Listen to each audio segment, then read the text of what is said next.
Okay.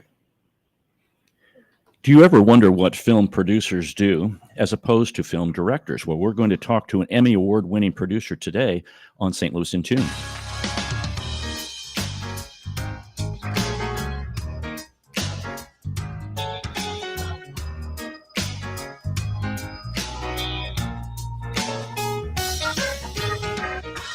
Well, greetings, listeners in Listenerland. Welcome to St. Louis in Tune, and thank you for joining us for fresh perspectives on issues and events with experts, community leaders, and everyday people who make a difference in shaping our society and world. I'm Arnold Stricker, along with co-host Mark Langston. Mark, good morning to you. Good morning to you. I'm intrigued.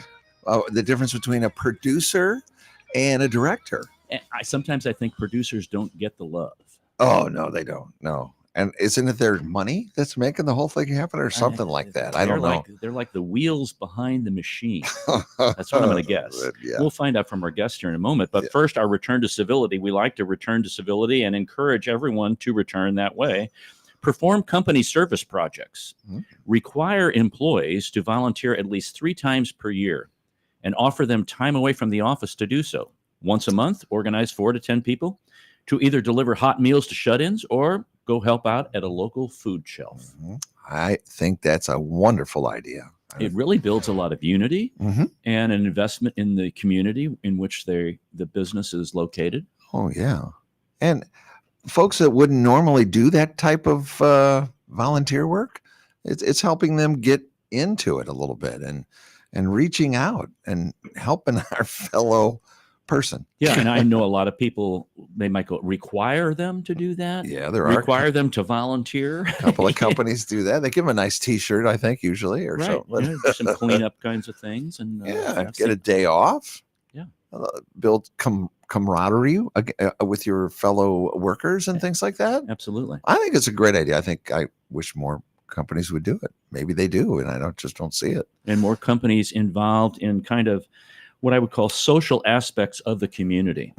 And our guest is one who invests that way also. Our guest is Mark Maxey. He's an Emmy Award-winning producer and president of Rolling Pictures, which is a motion picture production company in Burbank, California. His recent productions include the political thriller Words of War, also Space Oddity, which stars Kevin Bacon, and also Mayim Bialik. She directed that. That was her debut. As They Made Us, another one by Dustin Hoffman and Candice Bergen, starred in that. Rare Objects, many, many others. The Kill Room, starring Samuel L. Jackson and Uma Thurman. Wow. Maxey is on the National Board of Producers Guild of America and is a voting member of the Television Academy. He is co-founder and chairman emeritus of the Washington West Film Festival, the only film festival to donate, get this, Mark, 100% of box office proceeds to help at-risk youth and families in need. Oh, good for them. He serves on the board of Women in Film and Video,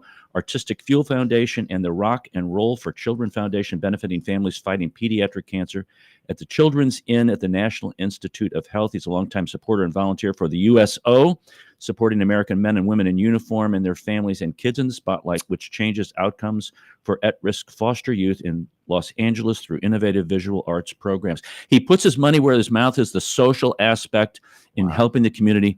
Mark Maxey, welcome to St. Louis in Tune. Wow. Hey, thank you, Mark. Thank you, Arnold. It almost sounds like a presentation for an Emmy or something. Well, he's won one. he's won one. How long was that speech when you got up there and received that award, Mark? It was shorter than the introduction. They had the big hook over there on the side going, okay. Well, we want people to know that you have a very good pedigree of what you do. We just don't throw, everyday people out here who have done nothing. We have everyday people who have contributed to our world and everything like that. So take us back to Lawrence, Kansas, which I'm very familiar with. And I'm very familiar with, I'll tell the audience, I'm very familiar with the family. And actually, Mark's father was my clarinet professor. Oh. And I got to know the family and actually stay in the home when they were on sabbatical. But tell us a little bit about how you got involved in what you're doing.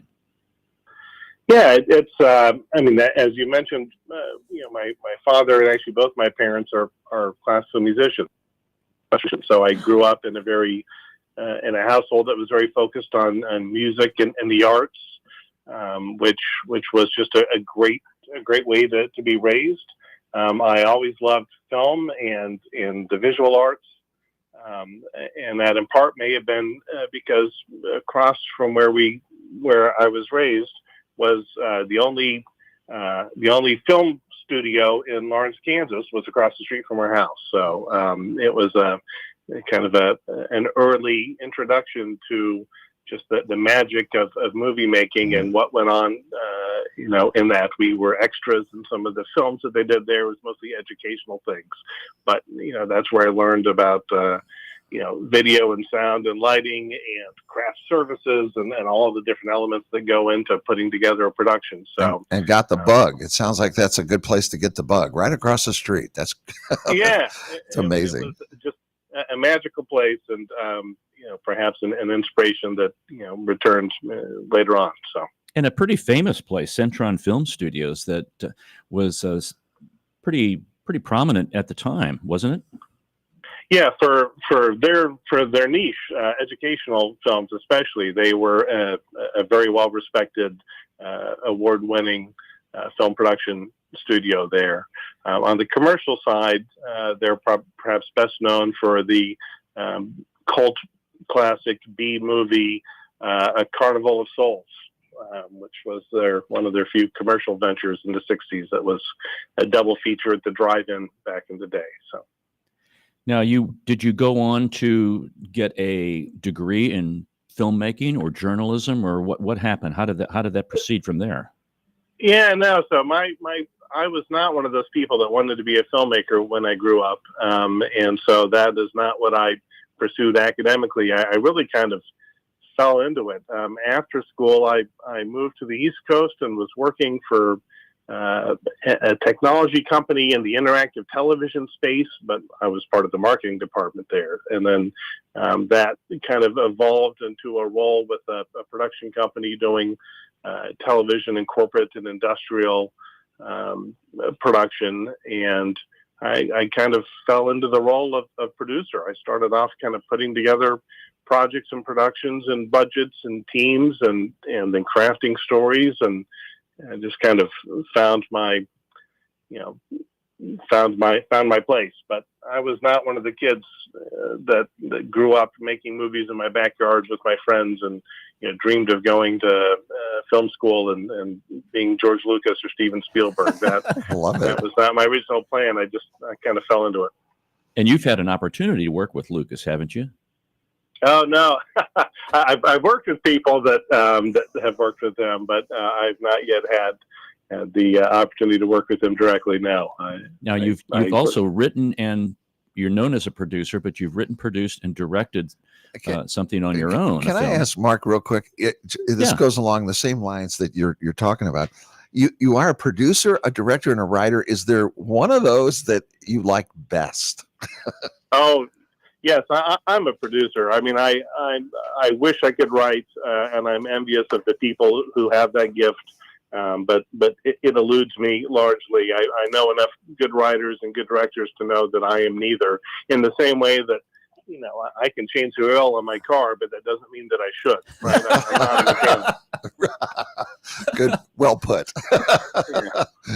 So I'm a producer. That's where I fit best. The project that you mentioned that I directed and wrote and produced was a very personal story. It's a documentary about my dear friend and partner in Rolling Pictures, Snuffy Walden. Snuffy is just a remarkable person who's perhaps best known for being the composer of such hit television shows as The West Wing, The Wonder Years, 30-something, Friday Night Lights, and the 80 other television programs that you've heard of. He's just a remarkable man and brilliant composer. And the film that I did was really kind of a look at his journey musically. He started off in the 70s as a touring guitar player. He toured with Emerson, Lake and Palmer, and recorded with Stevie Wonder and toured with Shaka Khan, and just had this incredible career during the 70s in the heyday of sex, drugs, rock and roll. And and his success led to the excesses of that era, and at a certain point in his career, he chose sobriety. He realized that he was on a self-destructive path and needed to get sober.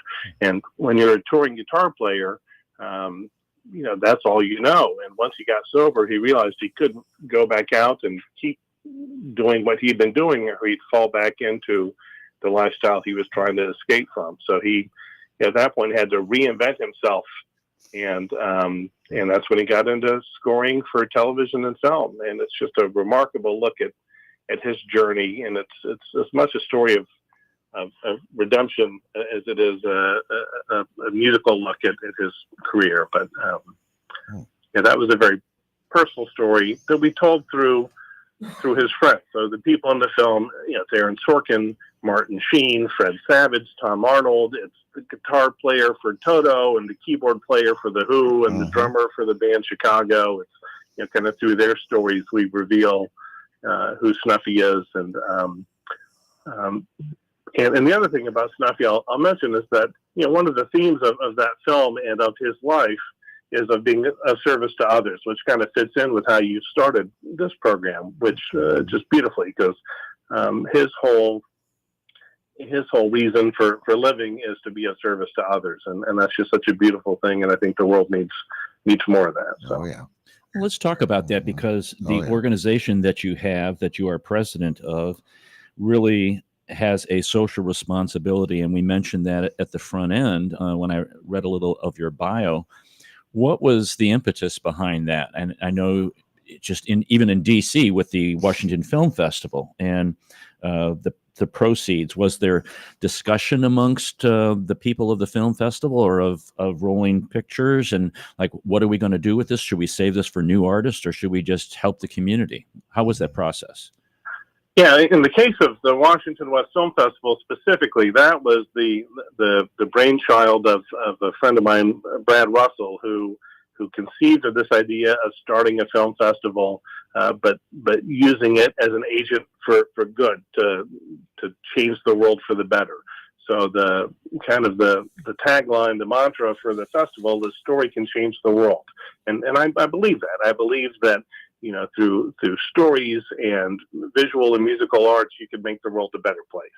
And as part of that, we wanted to take 100% of the box office and use it to solve an area of need in the community, not just in a oversized check photo op sort of way, which oftentimes is what fundraisers turn into, but in a very targeted, specific way, so much so that we would actually create a short film that would play at the next year's festival that showed how the funds were used and the impact it had on the communities being helped, so that the audience could see the impact that they were having just by buying a ticket and participating in the festival that year. So it's just a beautiful thing that's evolved over the last 12 years, and it's something I'm very proud to still be part of. We're preparing for our next festival, which will take place in October. So I think that's just an outstanding way to do that, especially showing people the following year, hey, this is where the funds went. Yeah. And have other organizations in the DC area and even in the California Burbank area picked up on kind of that theme, like giving back to the community in some social responsibility ways? I think a lot of people are. I can tell you that from a business perspective, giving away your largest source of revenue is a terrible business model. I don't think other festivals have necessarily embraced or adopted what we do here.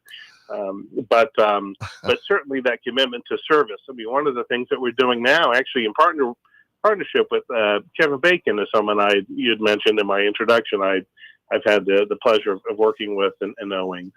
He has a foundation called 6 Degrees. And so Washington West Film Festival and Kevin Bacon's foundation have teamed up to create a service day. So we're going to bring 100 volunteers from the festival. We're inviting our audiences to participate in this, and we're going to put together backpacks of supplies and things that are needed that will be distributed throughout the Commonwealth of Virginia to foster kids and at-risk youth. So that's an example of leveraging the festival and taking it beyond the screen into the community and trying to have a positive impact on people in need around us. Bravo. Yes. Anytime you can help at-risk youth. Yes. I've been involved in projects that have. It's so worthwhile. It makes such a difference, an impact on the community and on these young lives and where they end up as they grow. It just gives them a new perspective on what life in society is all about. So a bravo to you, Mark, for your Yes. efforts there. You don't need me to tell you that, but good for you. This is Arnold Stricker with Mark Langston of St. Louis in Tune. We're talking to Mark Maxey. He is a film producer. And Mark, I guess it's kind of the question that we teased the audience with at the beginning was the difference between a producer and director. And I said, producers don't get a lot of love because their name's not last on the screen. And it seems like you kind of do all the front work and a director does the work with the actors. Explain that, yes or no? Am I right or wrong on that stuff? No, you're spot on. I think producer is one of the most misunderstood roles in Hollywood. My father recently shared with me a quote from Hal Wallace, who was a prominent producer back in the 40s and 50s of films like Casablanca. And even at his time, he was trying to explain what a producer does. And he explained it as the producer is the person who chooses the film he's going to make and hires the writers and decides what will be filmed and chooses who the director will be and the cast and all the different aspects of the production. And that's, I think that's true. The director, it's the director's vision that's translated to film, and it's the director's vision that audience sees. But it's the producer that puts all the pieces in place that enables that director's vision to be realized.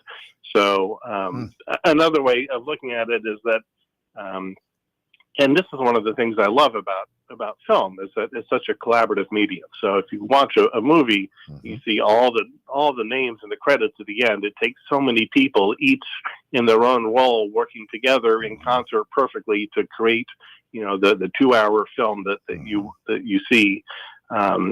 But someone has to hire those people, and someone has to do the logistics and make sure that everything's in place, and have the permits, and have the funding, and have the trucks and the equipment and the stages and the actors, and it all has to be in place.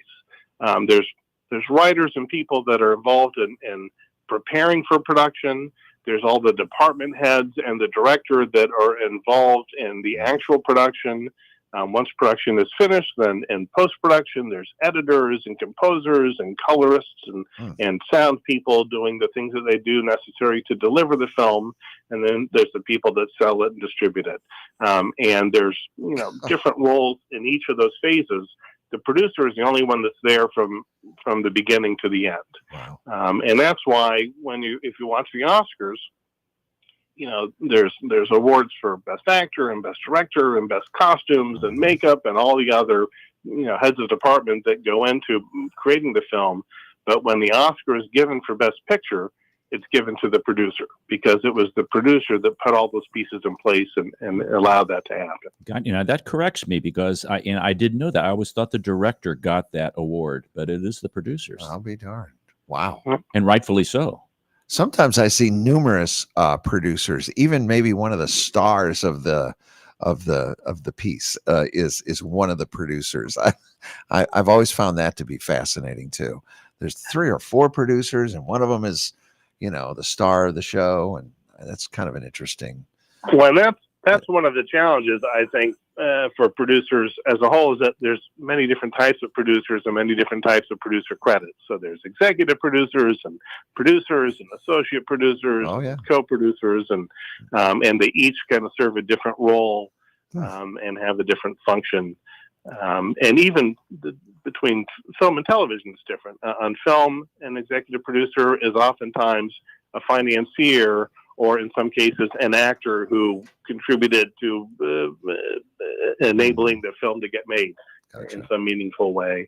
And in television, the executive producer is oftentimes the head writer, and is in a very creative, hands-on role. Wow. So even between television and film, the titles don't always mean the same thing. So I think that adds to somewhat of the mystery that surrounds the role of producer. And it is amazing, Mark, too, to watch those credits. Like you said before, it's so many people, so many hands are involved in making a film that lasts a couple hours. It's which is, I know, takes years sometimes to make, but wow, the amount of people, the logistics that have to be involved. You wonder, why is anybody making a movie? Because I mean, I've seen some like, wow, and sometimes they've got a whole nother crew in a whole nother country. Right? It's just amazing to me how it all comes together.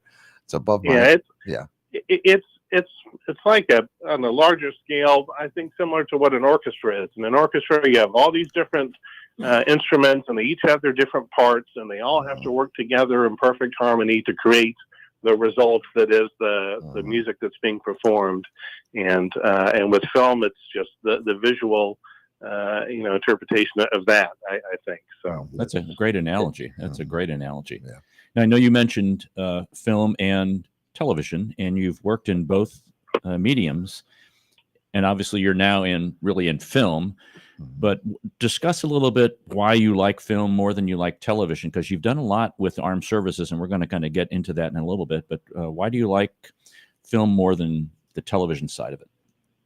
Yeah, so the television work I've done has been unscripted and generally special. So I'm not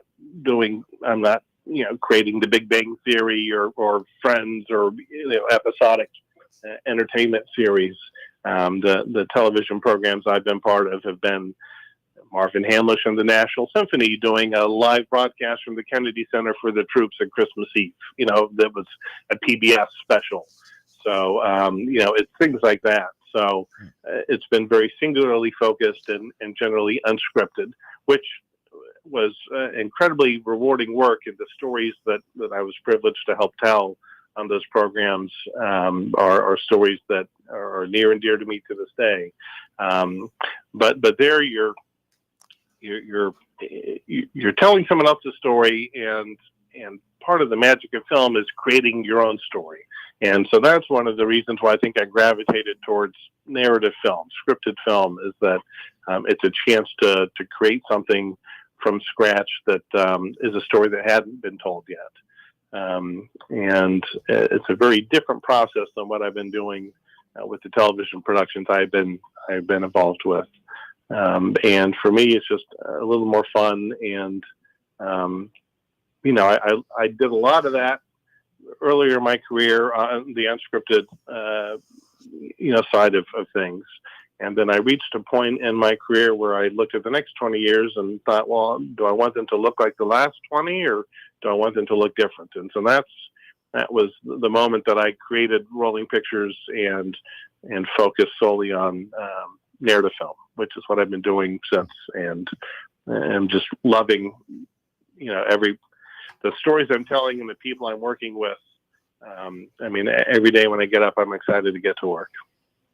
That's a great place to be, because, man, if you don't like what you're doing and you're miserable, everybody else is miserable around you. It seems like. Yeah. We're gonna take a quick break and come back, because I've got some questions related to that. What you were just talking about narrative films, and we've got a couple other things we want to discuss related to your work with the armed services, and kind of what projects you're currently working on, and what you see down the road in the industry and for your career. This is Arnold Stricker with Mark Langston of St. Louis in Tune. We'll be right back.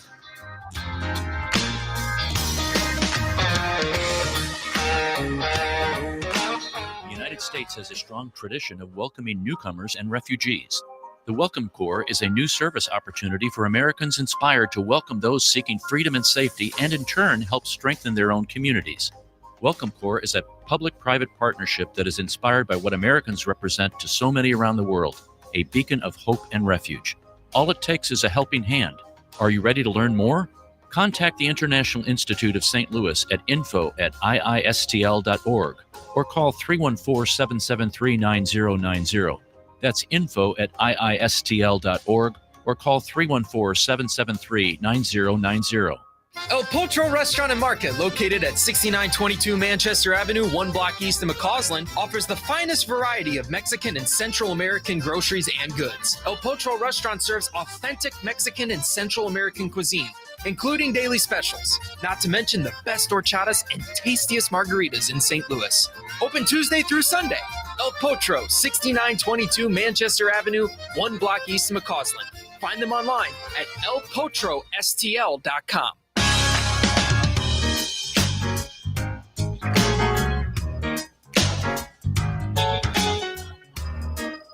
Welcome back to St. Louis in Tune. This is Arnold Stricker with Mark Langston. We are talking with producer, Emmy Award-winning producer Mark Maxey from Rolling Pictures. And Mark, as promised, what do you see is, you mentioned the importance of narrative. And I guess my question relates to this. What is it about storytelling and narratives that resonates with people? Yeah, I'm not sure. I think different people connect with different elements of stories, but one of the things that I think film does is exposes us to new worlds or new ideas, or takes us into places we couldn't go, or experience things that we haven't experienced, or in some ways, helps us connect with things that is relevant to us that we have experienced in a different sort of way. So I think, that's just the magic of film, is that it can be so many things to so many different people, as opposed to a documentary or something that's not scripted. That's, very, when you're making a documentary, it's like journalism. You're sticking to the facts and trying to faithfully tell the story, using the people and places that were part of it. And with a narrative film, it's choose your own adventure. You could make it anything, and it's that creative freedom, I think, that it's just the magic of film, and it's one of the reasons why I'm really enjoying the stories that I'm part of today. How do you go about choosing a story that you want to be involved with, that you want to produce? Yeah, that's a great question. I mean, all the stories that I've been part of have come to me from someone that I know, and I mean, I get a lot of scripts. There's just a lot of great ideas and great stories and great material out there. And we're not a huge company. We're doing, a couple films a year, not dozens. So, I tend to be very choosy and selective with the projects that Rolling Pictures gets involved with, and the stories that we tell. I think in all cases, the stories have been kind of character driven and compelling, at least for me. You mentioned I had had the good fortune of helping produce Mayim Bialik's directorial debut, As They Made Us, which starred Dustin Hoffman as an abusive father and Candice Bergen as an alcoholic mother. And, that was a very different kind of story than Space Oddity, which was directed by Kira Sedgwick and starred Kevin Bacon and Alexander Shipp and Kyle Allen, which was more of a love story. Just completely different, but in both cases, very character driven, very compelling, and stories that in some level I just thought were worthy of sharing with the world. So, and the response on those has been really good. Yeah, I think that's as much a testament to the director and the actors as it is to me as a producer. Again, I just kind of put the pieces in place, but they're the ones that actually make the magic happen. But yes, I'm grateful that those films have been as well received as they have, and with the next film that I have, which you had mentioned, Words of War, which out in the spring of next year, theatrically in the U.S. and then elsewhere around the world. That's a story of an American-born woman who was a Russian journalist who, early in the Putin administration, exposed some of the atrocities of what he was doing at that time to the people in Chechnya, and was poisoned on a flight from Moscow and survived, and detained and harassed, but persevered and continued to write truthfully about what was happening in Russia, and ultimately was silenced. And hers is just one story of more than 1,800 journalists who have been killed so far just this century. And I think that's just a staggering statistic and an important subject that I think more people should be aware of. So through bringing this woman, her name is Anna Politkovskaya, bringing her story to audiences, hopefully will be just a reminder of the importance of the work that journalists do, the importance of protecting a free press, and journalists' right to report what is happening truthfully without fear of death or reprisal.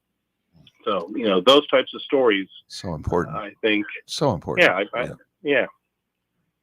Now, your Emmy was for The Honors, A Salute to American Heroes, and that was in 2014, but you've also done some television specials that really related to our veterans, American Valor, Salute to Veterans, the Wounded Warrior Experience, National Memorial Day Parade, and as you mentioned, the holiday concert for the troops with Marvin Hamlish.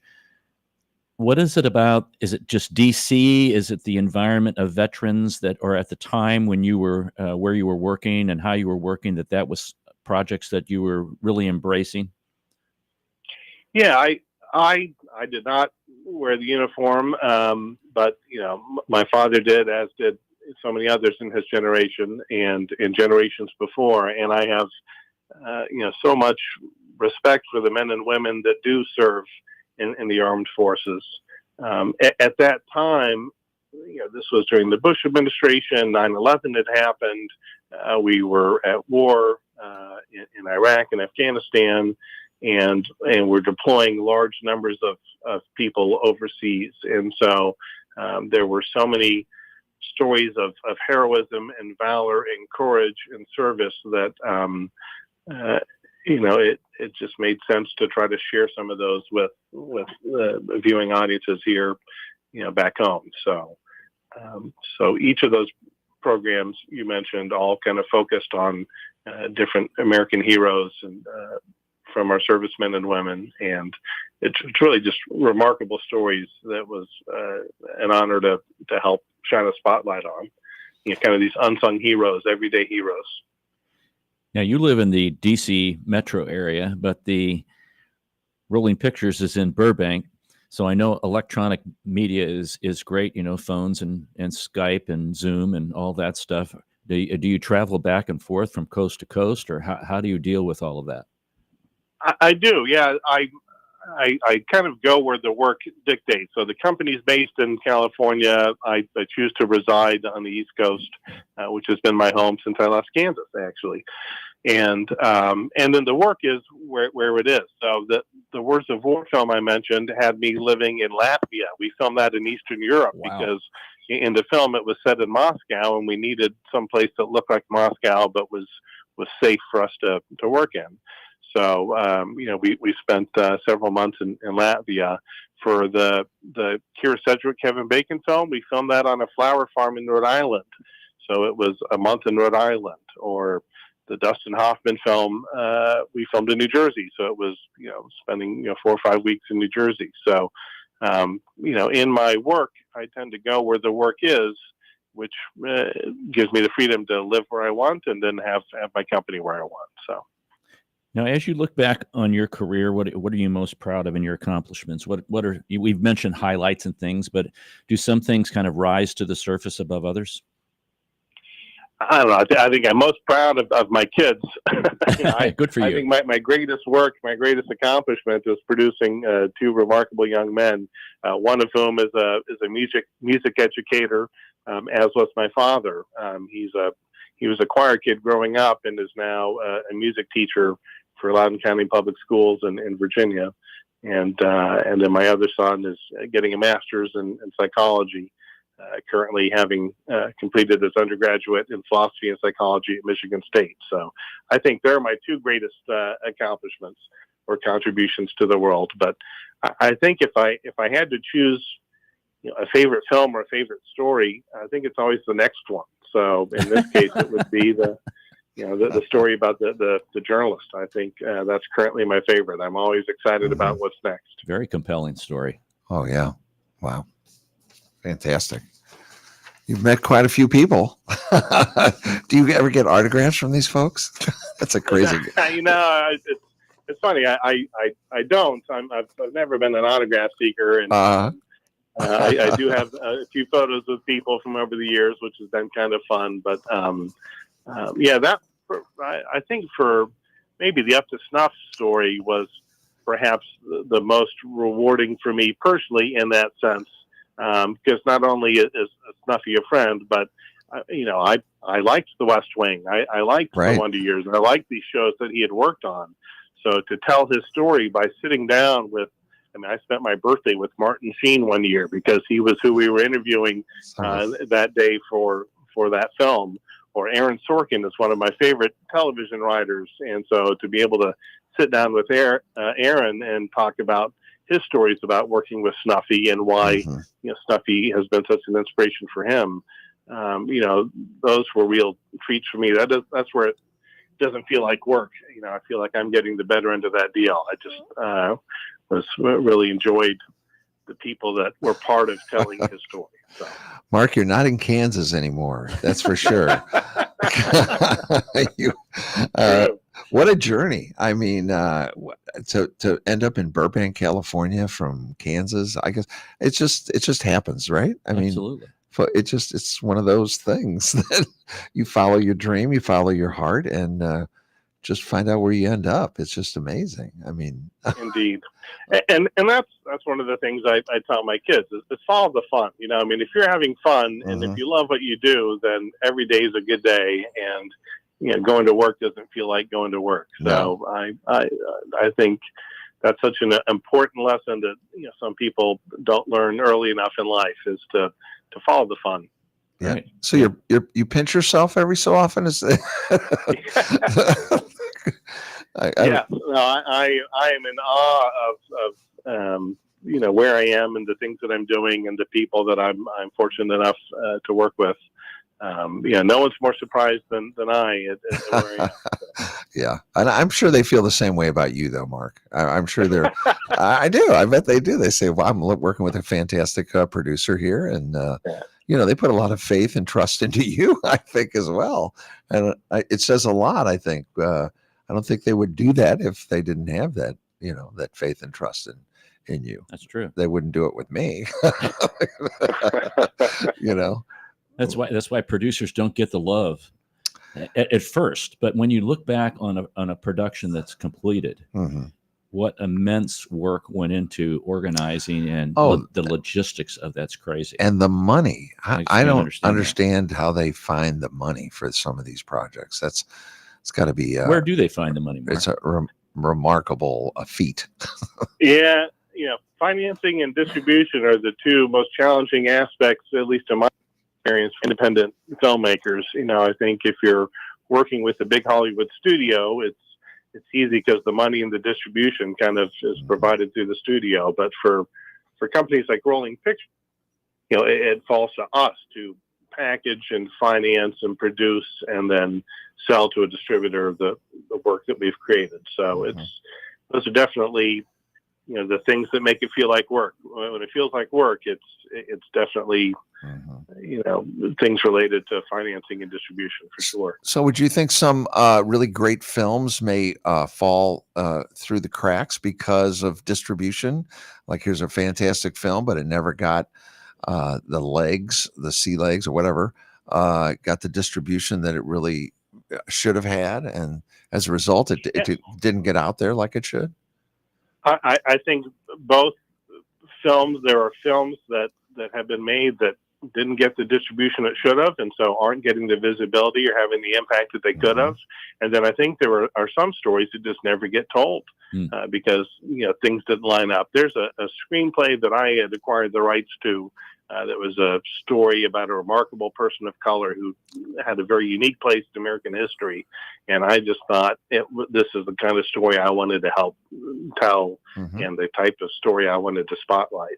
But for a variety of reasons, we actually were able to find the funding to help put that together, but couldn't find the right team. We needed a very specific type of director. You want a director who loves the material as much as you do and makes it their own and has a vision for how to carry it forward. and it took a while to find the right person. And by the time that we did, I think the window had passed for making the kind of movie I wanted to make there. So that's a story that I still think is a great story, but it may never be told. And, I think that's just one example. I was just reading, actually, in maybe it's the New York Times or the Post, I forget, but there's a filmmaker that made a 9-hour documentary on the musician Prince. And the article said, this may be the best movie about Prince that no one will ever see because of some kind of complication in the rights or the licensing or something to do with that film's production, where it's possible that film will never be released. So this filmmaker spent years making this 9-hour epic, feature film about this incredible musician. And, wow, it's possible. I hope things turn around and the film is released. Right. I love those types of stories. The Beatles documentary was brilliant. I mean, I just love that look behind the music and into these people that, have kind of been the soundtrack of our lives in the background. But, that's another example of just, for whatever the challenges are facing that project and that filmmaker, this article was lamenting that the film might never see the light of day, which would be tragic. It would be. Almost seems like there could be an industry waiting for distribution of these kind of films. I mean, I've heard of it before. We have another Movie and More show and they discuss this as a real issue with films that are great films that just aren't getting there. They're not getting out to the public, and it seems like such a shame. So much talent, so much effort, so much heart, I guess, that goes into many of these films. And like you say, the Prince film may not even see the light of day. That's just tragic, I think. It really is. Yeah. It seems like the money is in, the big superhero tentpole franchises, right. And, films like Barbie, which are great films, and I'm glad that they did so well. But there's so many other stories that are not those that are equally deserving and equally compelling, that are just smaller films. There was a classic film called My Left Foot that was an award-winning film back in the day, starring Daniel Day-Lewis. That if that film were made today, I'm not sure it could get distribution. And it's just the market's in a different place, audiences are in a different place, and stories like that might have been considered art house films 30 years ago are not as easily finding a home in a very crowded marketplace that is the state of the film industry today. Is that why you see more film festivals popping up and really kind of entrenching themselves in large cities or communities, and and then films kind of make the circuit on those rather than like in the big box office kinds of things? Yeah, I think film festivals play an important role for independent films. And I love film festivals, not just my own, but I've been to dozens of festivals across the country. And I think that the stories that they find and the films that they share with audiences are powerful and oftentimes overlooked. So I think that's an important way for filmmakers to connect with audiences. The downside is that it's not a good way to monetize a film. So if you're making a film and it doesn't find any type of distribution beyond the film festival circuit, then you're going to go make another film. So it's not a model that helps sustain filmmakers, but it is an important step in a filmmaker's journey with a story, to try to connect with audiences and gain the visibility necessary to hopefully secure a distribution deal that'll make the film more widely available. Now, I know you've been asked this question multiple times, so you probably have it memorized. And I want you to approach it from two different ways. So the question is, you're talking to individuals maybe in high school or even middle school, or even at the university level, and their interest in becoming a film producer or involved in the film industry. And then that's that's one perspective, but also the perspective that you're talking to yourself who had no idea you were going to end up in that industry. So what suggestions and what recommendations do you give? And you can't say run. Well, I mean, I tell you, I think that's one of the great things about this industry is that if you want to be a filmmaker, all you need to do is do it. I mean, you don't need anyone's stamp of approval. You don't need to go to a film school. You don't need a certain degree or a certification. Anyone can be a filmmaker. Anyone can be a storyteller. Anyone can put together a group of people and make a film or a story or a television program. It's just a matter of finding the right stories and surrounding yourself with the right people. And so I think that's one of the things that I learned early on, is to surround yourself with people that are more talented than I am. If I'm the smartest person in the room, then I'm in the wrong room. Me too. That's the way I look at it. I'm So with you, Mark. Surround yourself. Surround yourself with really talented people, and you'll end up with really terrific results. So, I think that would be my advice. Is just do it, and then find other people that are as passionate and as or more talented, and learn from each other and work together. It is a collaborative medium. It takes a village, but find your tribe and just go do it. And there's nothing that would stop anyone from being a filmmaker. And these days, I mean, my iPhone creates video that was better than what Casablanca was shot on. I mean, it's amazing how technology has evolved. The tools have made everything more accessible. It used to be you'd have to go into an editing suite and pay lots of money, and you're doing things on film, and it was a lot more difficult to make a film, in the old days than it is today. Where, and you see that with YouTube and the internet and TikTok and all these people that are now influencers and content creators. I mean, people are making a phenomenal living somehow. Just off of creating and sharing content with the public, which is just the same thing that a filmmaker is doing. So I think it's an accessible, attainable goal. You just have to believe in yourself and do it. Mm-hmm. Great advice. Great advice. We've been talking to Mark Maxey, who is a Emmy Award-winning producer. And Mark, it's been a real honor and privilege to talk to you. And it's been a long time in talking with you, and greatly appreciate your time today. Yeah, got to get you back again soon. And thank you both. Yeah, I know it's kind of early there in Burbank, California. Oh, no, he's in D.C. area. Oh, he's in D.C. Okay, I beg your pardon. So he's got to get ready for lunch here. Okay. Probably. All right. I thought you were in Burbank. Okay. Mark, thanks very much. Thanks, Mark, so much. Thank you, Arnold. Thank you, Mark. Okay. Take care. Bye-bye. What a fun fella. Oh, my gosh. And, the kinds of things that he has accomplished, not only the documentaries, but and the things with the military, but the movies and how he has intertwined himself in the film industry with Space Odyssey, Rare Objects, As They Made Us, Beyond 60, Up to Snuff, Burst the Silence, Words of War. These are the films, the projects that he's been involved with. Soul Prison, No Rain in Hell, another one. So, folks, you need to check out his website, rollingpictures.com, rollingpictures.com. And the kinds of people that he's surrounded himself, like what he was talking about, get yourself with people that are smarter than you, which isn't hard for me. I got to, everybody who I seem to see is smarter than me. And that's great. That's why I guess I love to be around people. And he has been involved with so many great actors and so many great directors. Goodness. When you were going over that list, Dustin Hoffman, Candace Bergen, Alan Cumming, Katie Holmes. I can't. Who else is on here? These are just a few. Jason Isaac, Ben Miles. I can't believe it. Martin Sheen, Tom Arnold. Yeah. Aaron Sorkin. I know it. Ed Asner.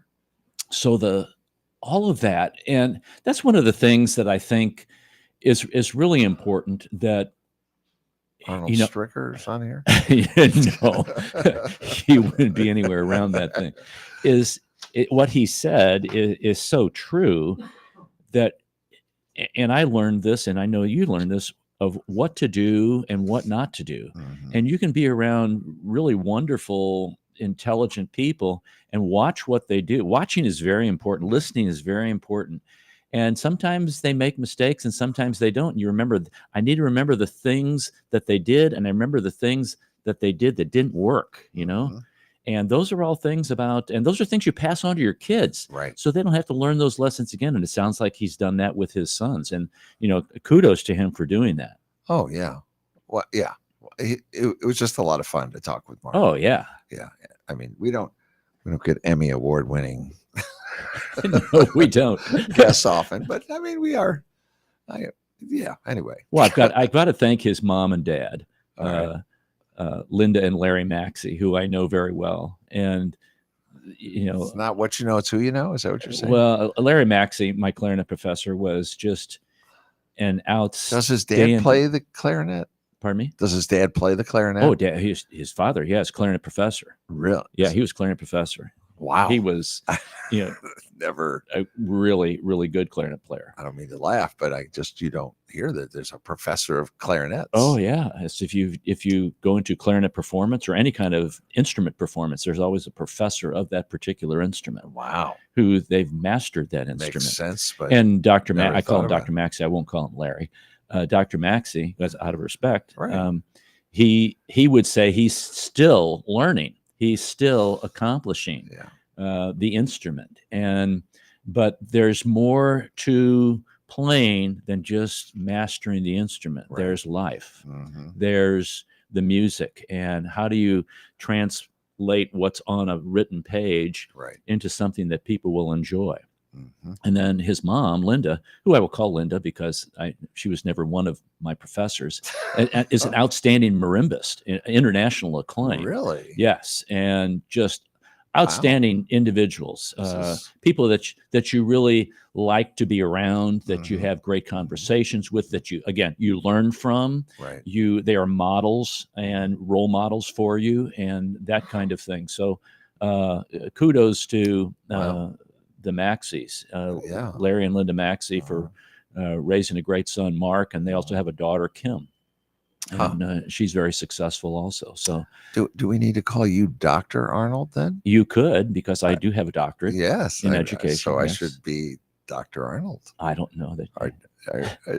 I've been called a whole lot worse. Should Mark. Be Dr. Stricker or Arnold? I don't know. Yeah, I like Dr. Arnold. But I had a lot of fun and really seeing what he's done. Oh yeah. And we've had a lot of film people on and talked to them through the New Jewish Film Festival and also the St. Louis Film Festival, International Film Festival. And so those kinds of things. And it's always fascinating to talk to individuals who work like that and pick their brains and wonder what they're thinking and how they've come across different roles that they've played or how they've approached a different theater production or something like that. So it's very fascinating. Right. I hope he comes back soon. We'll have to have him back when he's done with that particular project and we get a chance to view it. Oh yeah. Oh, that'd be great. Yeah, it sounds like a fascinating film. A little review on it. Yeah, sounds like a fascinating film. Okay. Do you have any days of the day, Mark? Well, actually, there's a couple. National TV Dinner Day. Did you?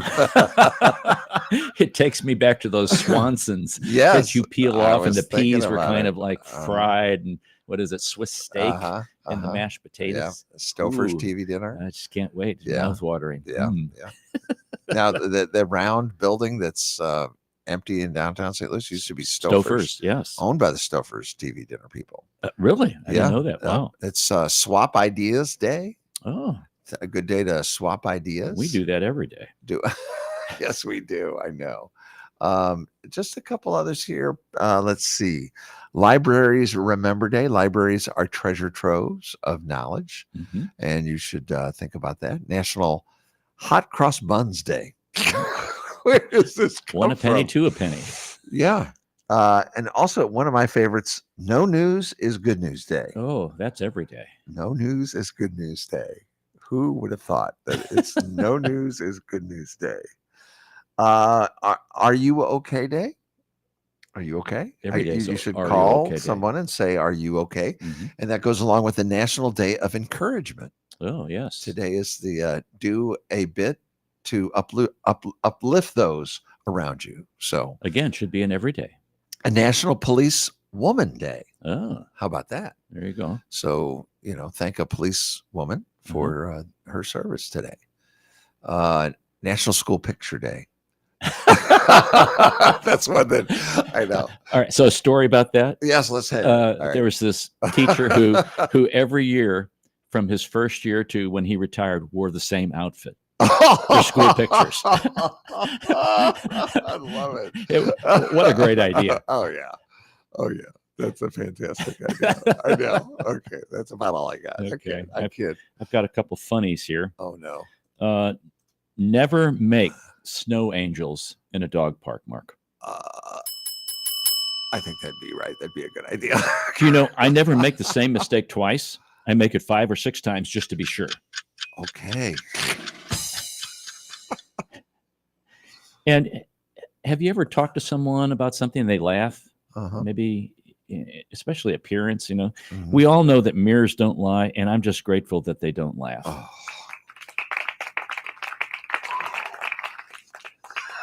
So after winning the game, I decided to throw the ball into the crowd like they do on TV. Apparently, it's unacceptable in bowling. You think? Sometimes you meet someone and you know from the first moment that you want to spend your whole life without them.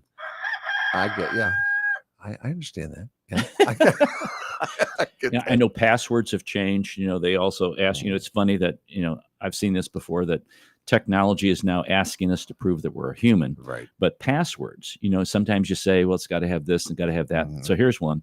It says, sorry, but your password must contain at least 8 characters, upper and lower case letter, a symbol or number, a hieroglyphic, a haiku, a musical note, the feather of a hawk, and a drop of unicorn blood.